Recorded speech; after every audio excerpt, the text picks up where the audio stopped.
What's going on? I want to let you in on 3 major stories that the media is massively underreporting. The first one is that Attorney General Jeff Sessions is investigating the Uranium One Deal. This is huge because many major outlets, including the New York Times since 2015, have been reporting that the Uranium One Deal, in which the Obama administration with Hillary Clinton as Secretary of State sold 20% of the United States uranium to Russia, while over $145 million flowed to the Clinton Foundation. So of course this has begged the question, did they sell the uranium for personal profits on the back end with a quid pro quo deal to the Clinton Foundation? And anybody with half a brain would ask, if Russia is this huge enemy of the mainstream media and the Democrats and the Republicans, then why did they sell 20% of the United States uranium, which is used to make nuclear weapons, to the enemy? It should be interesting to see how this one pans out. The second huge story is a major outlet, USA Today, wrote an article about how weapons and funding that the United States was supposed to be giving to moderate rebels under the Obama administration with Hillary Clinton as Secretary of State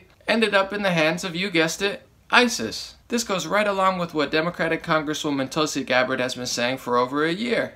Regime change war there to stop funding, both directly and indirectly, groups that are working with Al-Qaeda and ISIS, and to stop funneling those dollars and weapons and other assistance through these other countries like Saudi Arabia, who are directly supporting these terrorist groups, who are supposed to be our enemy, who we're supposed to be fighting to defeat. And tell me about the legislation. You have a bill that you introduced today that would address loopholes you say have allowed American taxpayer dollars to fund terror groups such as Al-Qaeda and ISIS in Syria. Are you really suggesting that the U.S. government is funding these terrorist groups? I'm not only suggesting it. This is the reality that we're living in. And not directly, most though. Americans, you know, if you or I were to go and provide money, weapons or support or whatever to a group like Al-Qaeda or ISIS, we would immediately be thrown in jail.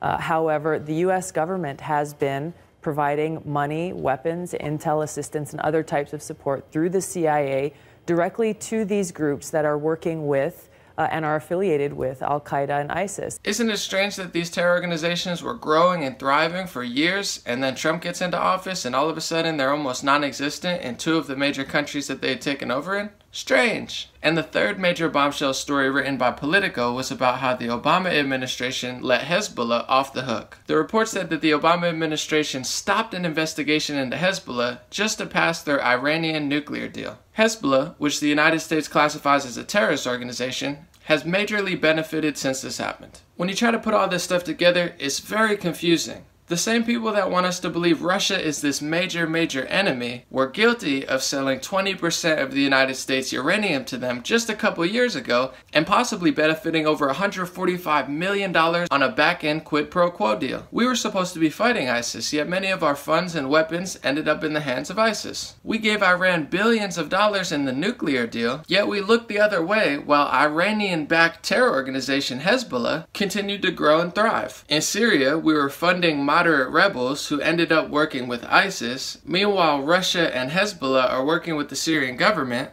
but we're paying Iran, who's then paying Hezbollah. We're saying Russia's the big bad enemy on TV, yet we're giving them uranium. What in the heck's going on? Meanwhile, ISIS has been all but defeated in Syria and Iraq, and the media could seem to care less, although that's all they complained and scared us about for the past 8 years before Trump got into office. Hopefully you like this video, share, tag a friend, and most importantly, have a very Merry Christmas and an amazing holiday season. I done come up from the basement, I done struggle from the pavement, came up high, I feel Jamaican till my eyes switch to the matrix. We are all just human, shout out Puerto Rican, French and Haitian. I just say it, everybody play themselves if they erase us. Hating someone for a reason, they ain't choose it, so disgraceful. I be painting birds and clouds like I was